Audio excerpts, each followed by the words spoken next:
কারণ সরকার তো একটা বায়বীয় পদার্থ না, সরকার কতগুলি ব্যক্তির সমন্বয়ে গঠিত হয়।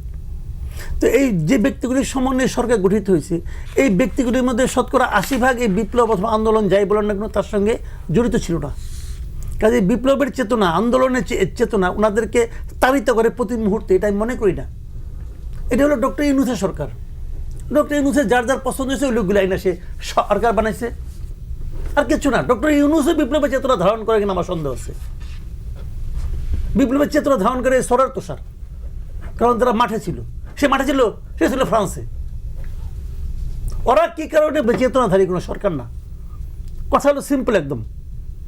কাজে ওনারা ইলেকশন করার জন্য আসছেন, কিন্তু এই ইলেকশন করাটা, এই কথাটা দেখবেন আপনি যে বিয়ের আসরে না, ওই যে মেয়েরে বলে বাবা কবুল বলো, ও কিন্তু কবুল বলার জন্য সাইজে গেছে বুঝছে, তারপরে কিন্তু কবুল কয় না।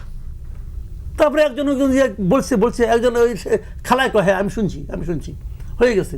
তো উনি তো কবুল বলার জন্যই আসছেন রে ভাই। তো বলেন কবে ইলেকশন হবে, বলতে সমস্যাটা কি? এইটা হইলে ওইটা হলে সেইটা, সংস্কার পুরা হইলে ওইটা, ফুল প্যাকেজ হাফ প্যাকেজ, এই সমস্ত নাটক করার কোনো দরকার আছে? আর উনি যে সংস্কার করবেন, উনি কি সংস্কার করার জন্য যোগ্য এটা প্রমাণ করতে পারছেন? আপনি এই কথাটা বলেন তো। উনি যে বলছেন উনি সংস্কার করবেন, উনি যে সংস্কার করার জন্য যোগ্য এটা প্রমাণ করতে পারছেন কিনা?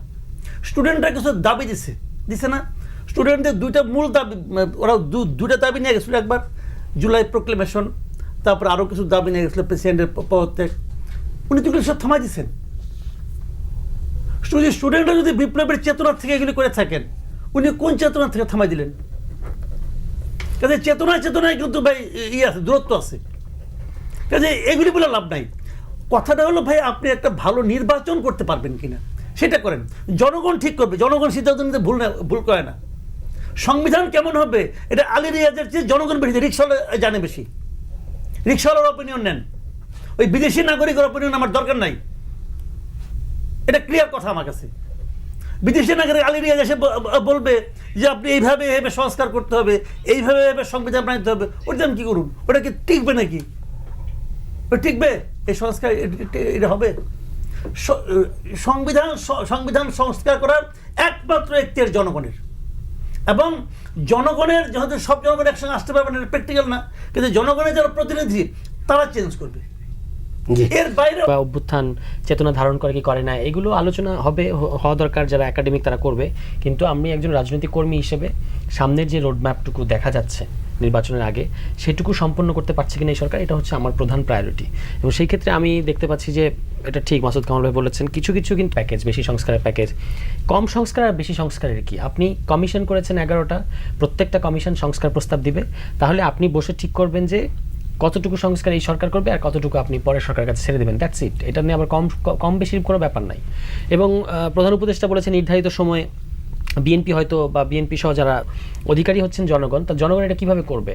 জনগণ সেইখানে আমরা বলেছিলাম যে গণপরিষদ নির্বাচনের কথা, যে যারা নির্বাচন চাচ্ছে তাদের কেন গণপরিষদে আপত্তি, সেটা আমি ঠিক বুঝতে পারি না।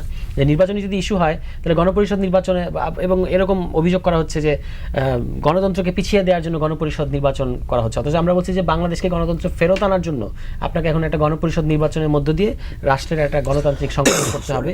সেখানে ওই যারা জনগণ যাদেরকে পাঠাবে গণপরিষদে, তারা গিয়ে সংবিধানটা প্রণয়ন করবে বা সংস্কার করবে।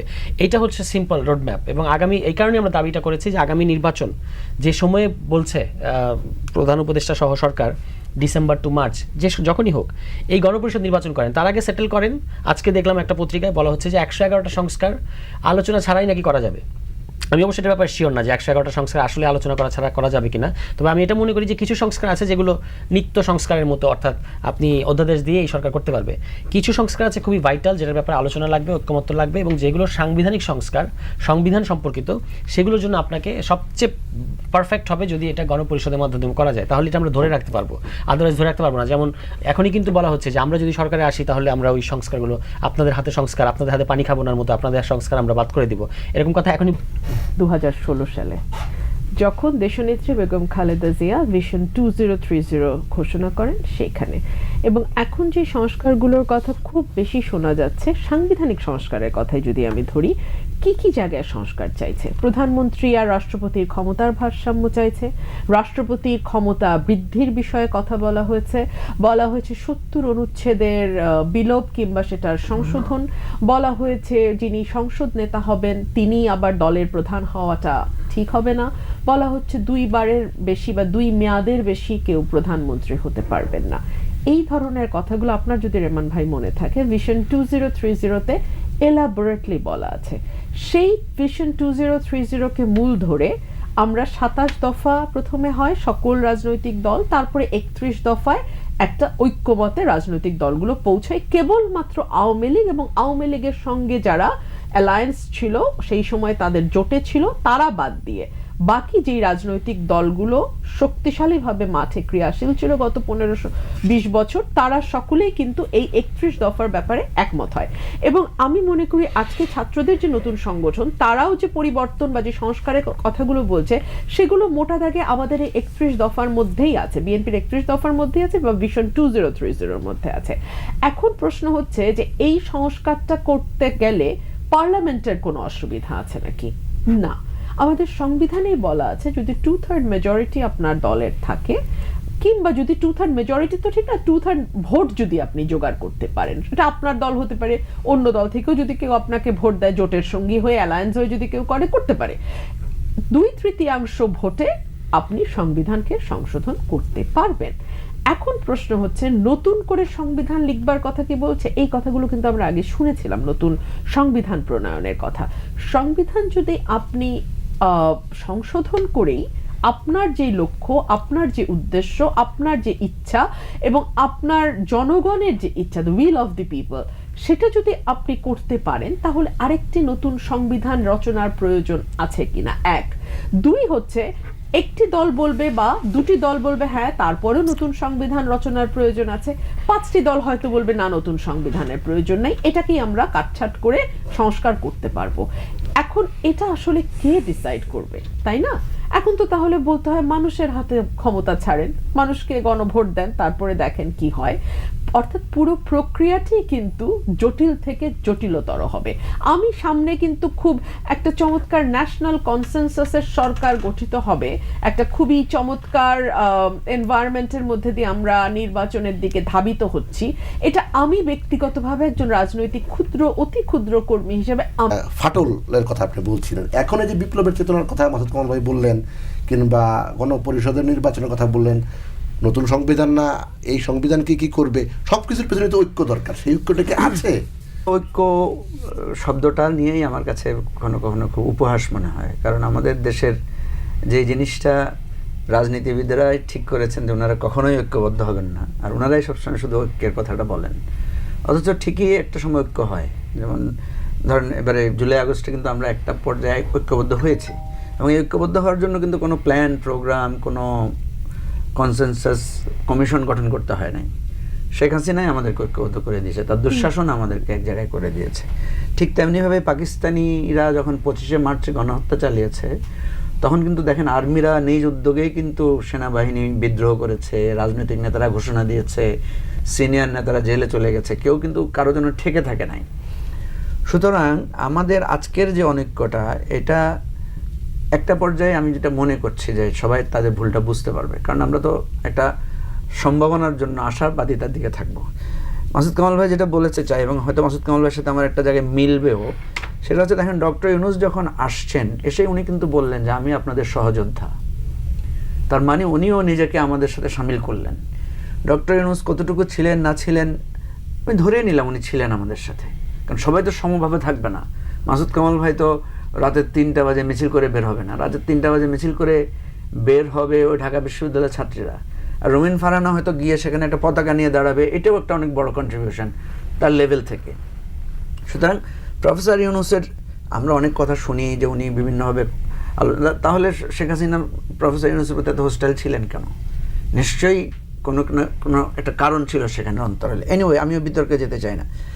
আমি দেখছি যে প্রফেসর ইউনূস যেহেতু বলেছেন আমি সহযোদ্ধা আপনাদের, এবং একটা কথা বলেছিলেন যে আমার কথা শুনতে হবে, কিন্তু এখন দেখেন উনি বলছে আমি আপনাদের সহযোগী।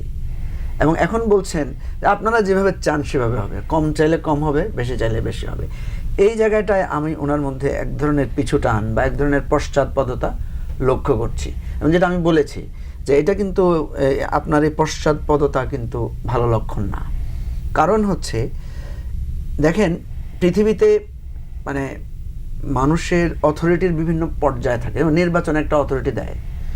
গণ অভ্যুত্থান কিন্তু নির্বাচনের চাইতে বড় অথরিটি দেয়, এবং যেটা বলে যে বিপ্লব করে, বিপ্লব তো আরও বেশি অথরিটি দেয়, বিপ্লব তো পুরো রাষ্ট্র বদলায় ফেলে। ধরুন আমরা যে মুক্তিযুদ্ধ করেছি, কী হয়েছে, পুরো রাষ্ট্রের নামই বদলে গেছে, মানচিত্র বদলে গেছে, সীমানা বদলে গেছে, সব কিছু, তো গান বদলে গেছে, জাতীয় সঙ্গীত বদলে গেছে, প্রতীক বদলে গেছে, সব কিছু বদলে গেছে। তাহলে এটা কত বেশি অথরিটি দেয়।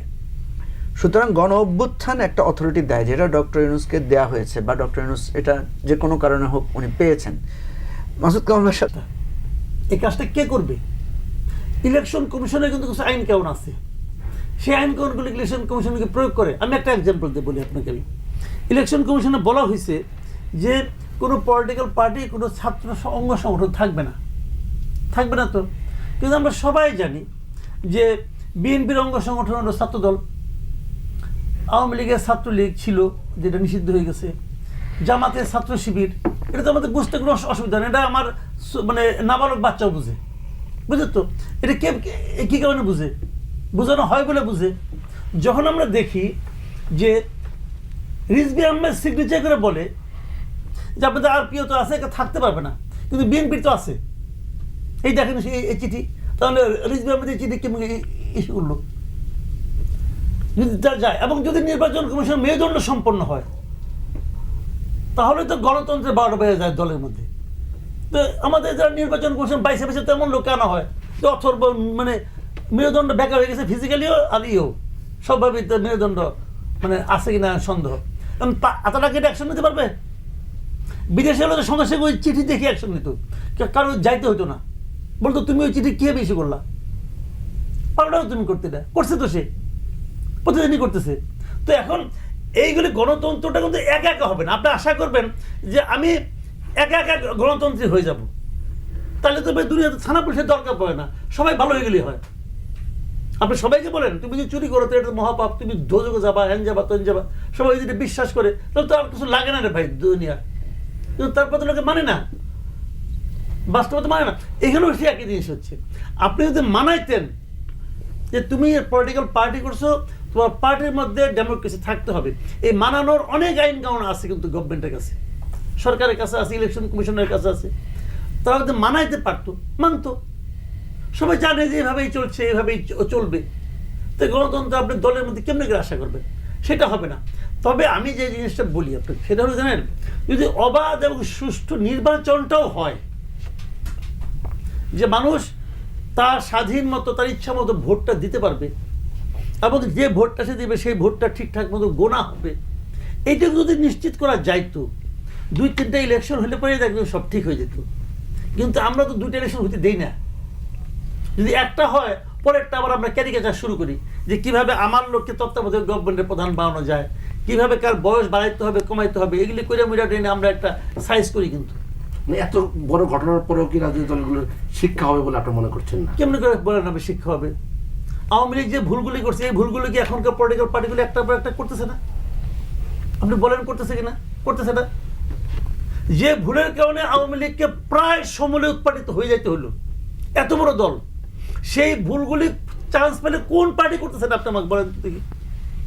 এই যে ওরা কি জানে না এর পরিণতি কি? পরিণতি তো ওরাই ঘটেছে, এই কাজটা ওরাই করছে।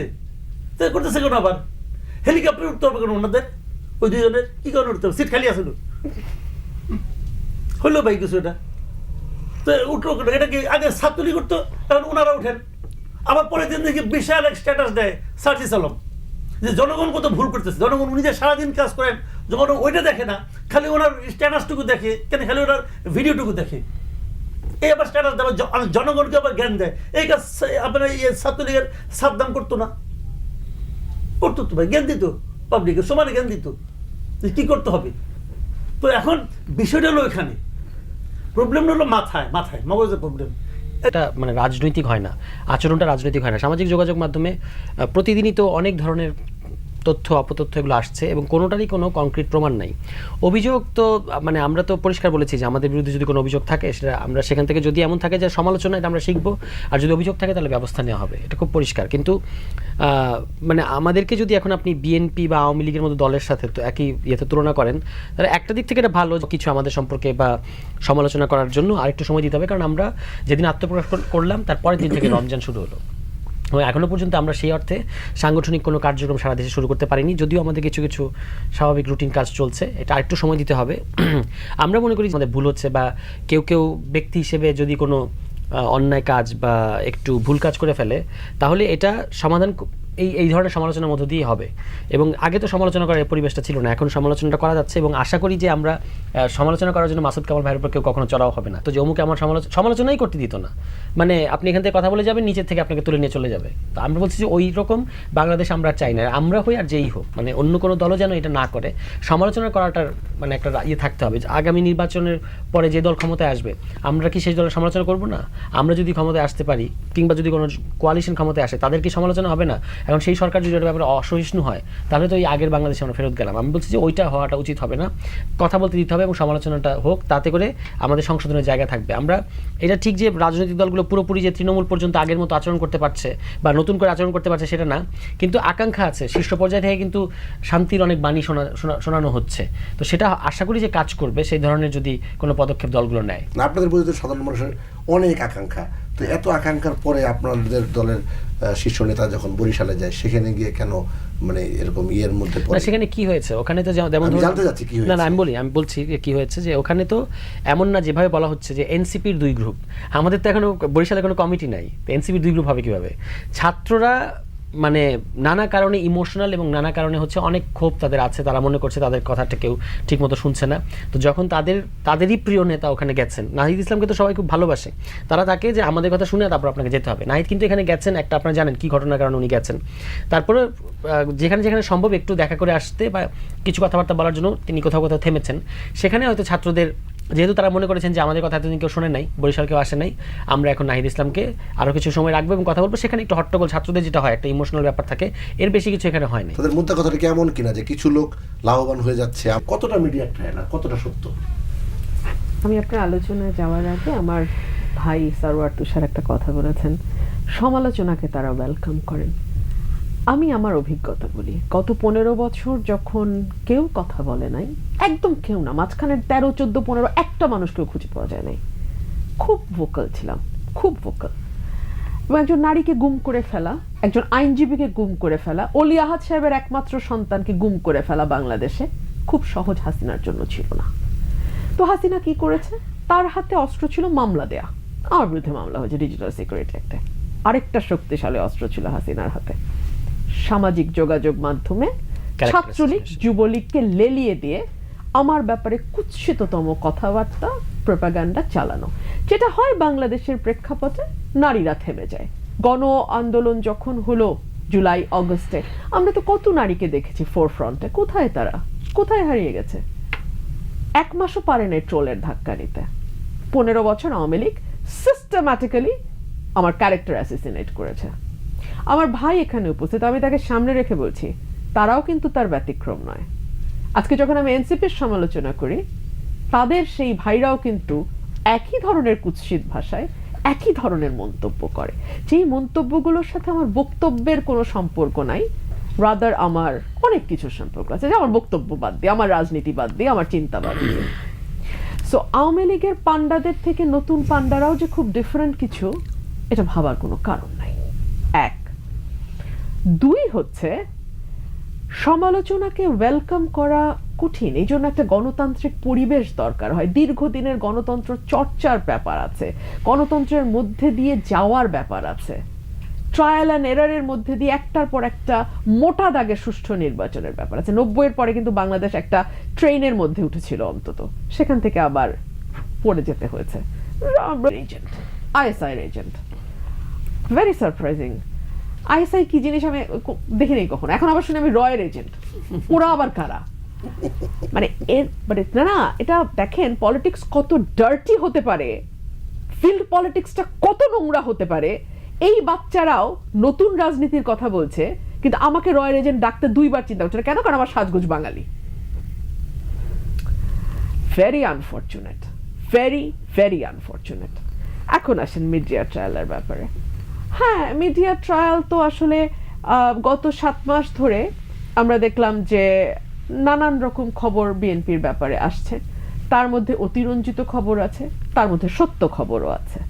ইভেন আপনার টকশোতে আমি বলেছিলাম যে নির্বাচন বিলম্বিত হলে বিএনপির নেতা কর্মীদের চাঁদাবাজি নিয়েও অনেক খবরের কথা শোনা যেতে পারে।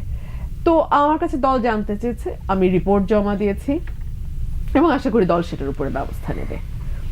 দল কিন্তু ইতিমধ্যে 2000 নেতাকর্মীকে বহিষ্কার করেছে। এটা যদি একটা শক্ত সিগন্যাল না হয় তাহলে আসলে যেহেতু বিএনপি এই মুহূর্তে ক্ষমতায় নাই, বিএনপির পক্ষে আর কি করা সম্ভব আপনি আমাকে বলেন। জনাব তারেক রহমান তো এটাও বলেছেন যে আমি যদি আগামীতে রাষ্ট্র পরিচালনার দায়িত্বে আসি, আমি তাদের বিরুদ্ধে কেবল যে দল থেকে বের করার সিদ্ধান্ত নেব বা দলগতভাবে আমরা শৃঙ্খলা ভঙ্গের জন্য শাস্তি দেব তাই নয়, আমি তাদের বিরুদ্ধে ফৌজদারি কার্যবিধির মামলাও চালাবো। আমার প্রশ্ন হচ্ছে, বাংলাদেশে তো এখন একটা সরকার আছে তাই না? 8 তারিখের পর থেকে, অগস্টের 8 থেকে শুরু করে আজকে মার্চ মাসের 21 তারিখ, তো একটা তো সরকার এই 7 মাস 7.5 মাস ধরে আছে। তারা কেন যথাযথ ব্যবস্থা নিচ্ছে না? যেখানে যার বিরুদ্ধে যে অভিযোগই আসুক না কেন, ব্যাপারগুলোকে একটা পর্যায়ে যেতে হয়, ব্যাপারগুলো নিয়ে অনেক হইচই হয়, তারপরে ধীরে আস্তে সরকারের টনক নড়ে। কেন আমি কথাটি বলছি? আজকে দেখছিলাম একজন উপদেষ্টা রেজওয়ান আপা, তিনি বলেছেন আর একটা মন্দির, আর একটা আমরা ভাঙতে দেব না, আমরা মাজার ভাঙতে দিব না। ইতিমধ্যে 93টা মাজার ভাঙা হয়ে গেছে, এখন উনি এই কথাটি বলছেন। নারীদের উপরে শুরু থেকে মরাল পুলিশিং চলছিল।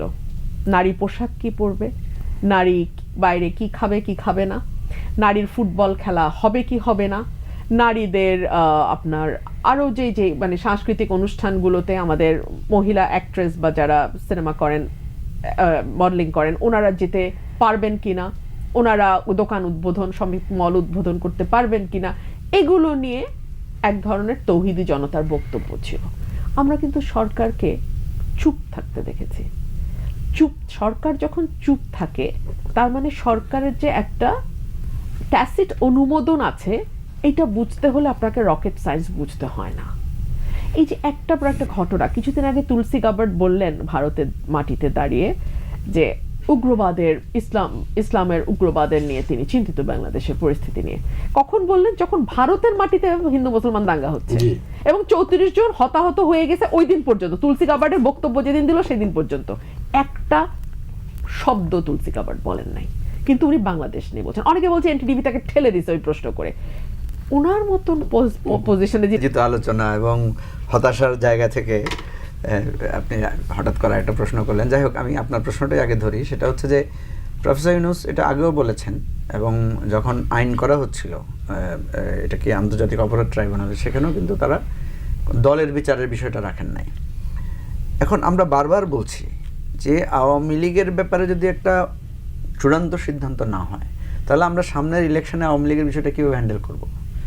আপনি আওয়ামী লীগের কথা বাদ দেন, আপনি যদি আওয়ামী লীগের যারা লেসপেন্সার ছিল যে সমস্ত দলগুলো, ধরেন আমি দেখেছি টাঙ্গাইলে কাদের সিদ্দিকীর ইফতার মাহফিলে বিক্ষুব্ধ জনগণ বাধা দিয়েছে, কালকে দেখলাম জাতীয় পার্টির প্রোগ্রামে বাধা দিয়েছে।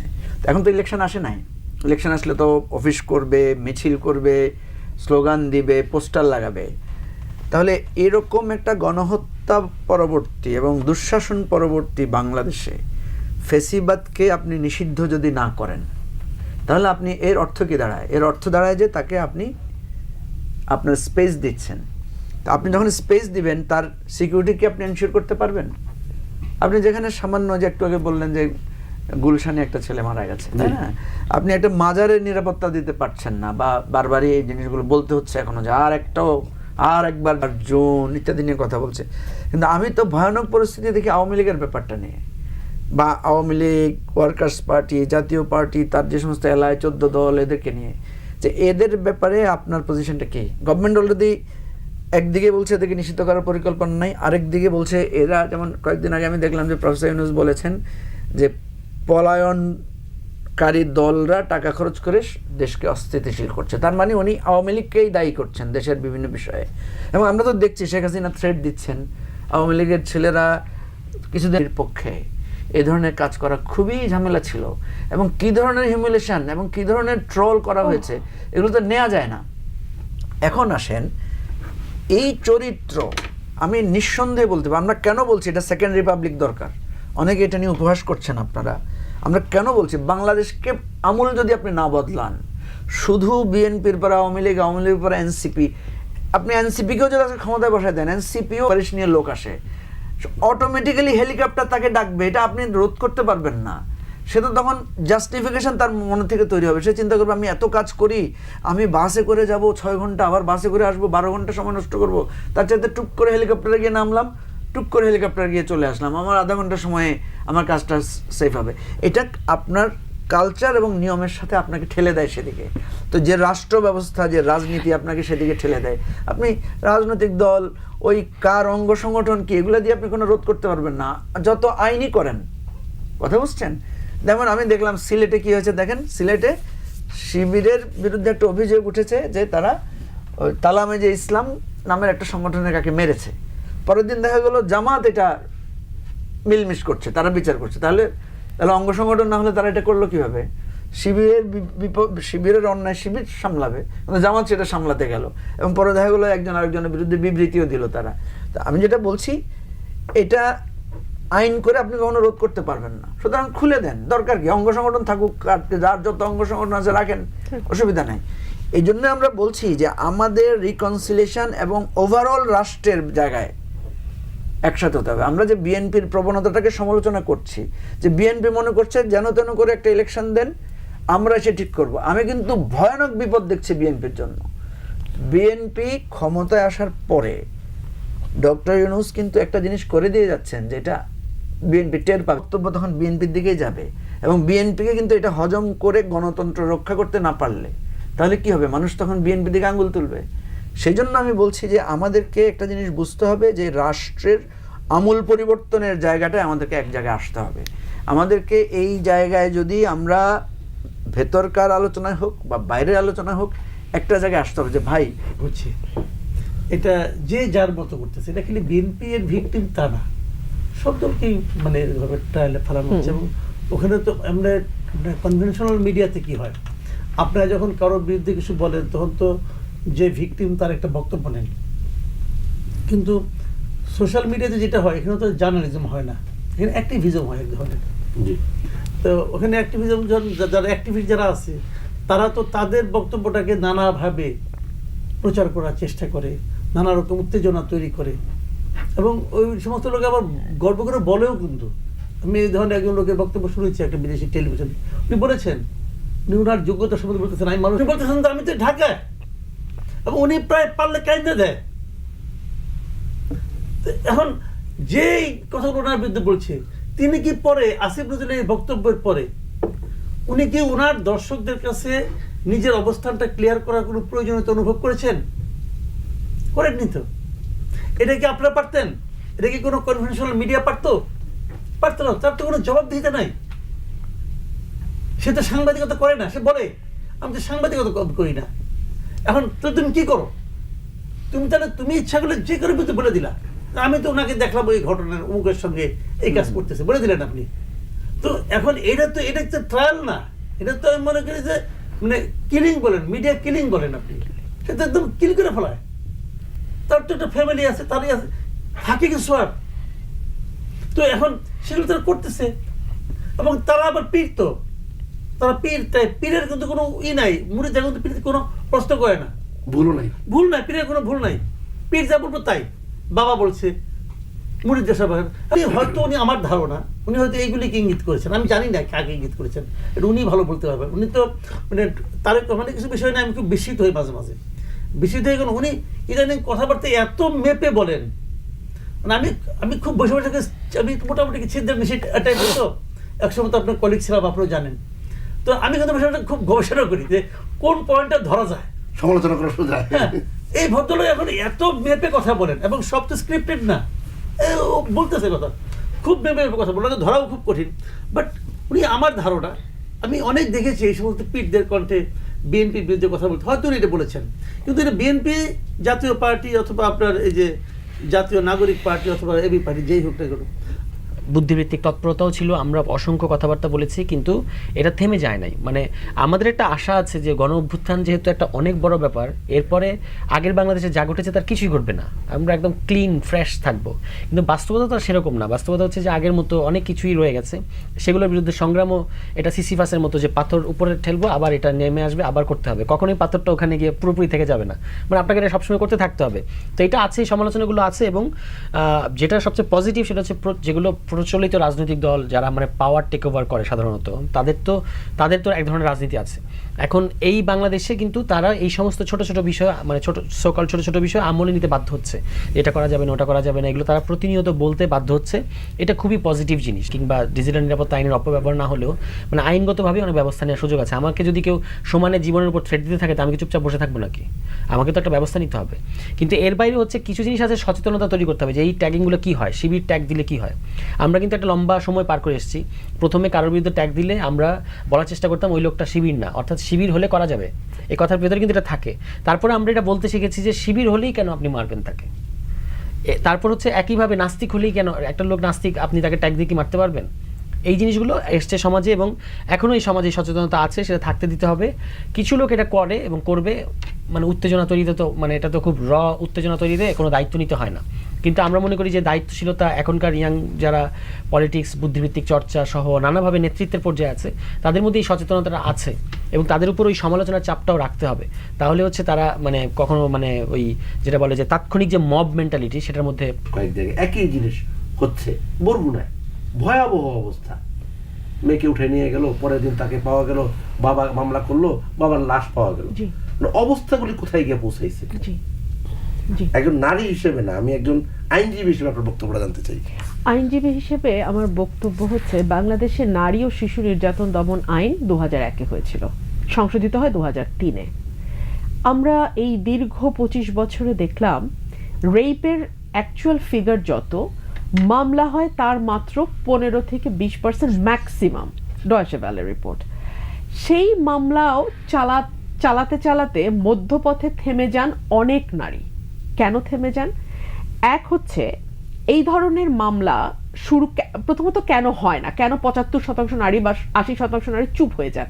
হন বিকজ পরিবার থেকে তাকে চুপ করতে বলা হয়, এবং সে নিজেও এক ধরনের সোশ্যাল স্টিগমার মধ্যে পড়বে, এক ধরনের সোশ্যাল ট্যাগিং এর মধ্যে পড়বে, তার দিকেই আঙ্গুল তোলা হবে। সেই কারণে অনেক নারী চুপ হয়ে যান। অনেক পরিবারকে আমি নিজে মামলা চালাতে গিয়ে বলতে শুনেছি যে তুমি থেমে যাও, মামলা করার দরকার নেই, না হলে তোমার ছোট বোনের বিয়ে হবে না, তোমাকেও তো বিয়ে দিতে পারবো না। এই যে আমাদের সোশ্যাল একটা মানে এক ধরনের অবস্থা, এবং এটাও পরিবারের উপর একটা চাপ তৈরি করে যাতে পরিবারের সেই ভিকটিম নারীটি মামলার দিকে না যায়। এখন আসুন, মামলা যারা করছে সেই 20 থেকে 25% তাদের কি অবস্থা হয়? প্রথমত ফরেনসিক এভিডেন্স পাওয়া যায় না বিকজ তারা গোসল করে ফেলে, তারা বারবার নিজেকে পরিষ্কার করার চেষ্টা করে, ফরেনসিক এভিডেন্স দুষ্কর হয়ে যায়। 2 হচ্ছে যখন মামলা ট্রায়ালে যায় সাক্ষী জেরা, তখন এমনভাবে মেয়েটিকে প্রশ্ন করা হয় যে মেয়েটিকে বারবার যেন সেই নোংরা অভিজ্ঞতার মধ্যে দিয়ে তাকে যেতে হয়, এবং এমনভাবে আসামি পক্ষের লয়ার তাকে প্রশ্ন করেন যেন ভদ্রমহিলার চরিত্রটা ভালো নয়, ক্রেডিবল ক্যারেক্টারের মানুষ নন। আপনি নিশ্চয়ই লক্ষ্য করেছেন, কোনো নারীর উপরে কোনো রকম সহিংসতা হলেই আমরা বলি নারীটা ওই সময়ে ওখানে কি করছিল। নারীর পোশাকটি আপনার পছন্দ হলো না, আপনি বলেন তাহলে পোশাক দায়ী। নারীটি হয়তো একা আপনার ভালো লাগলো না, আপনি বলেন মাহরাম কোথায়। আপনি দেখুন তো বরগুনার ঘটনাটা, বা তার আগে যে 8 বছরের যে শিশুটি, সে কি সবগুলোর প্রশ্নের উত্তর দিয়ে গেছে না? ও একটা শিশু, ও নারী হয়ে ওঠেনি, সুতরাং ওর পোশাক নিয়ে কথা উঠতে পারে না।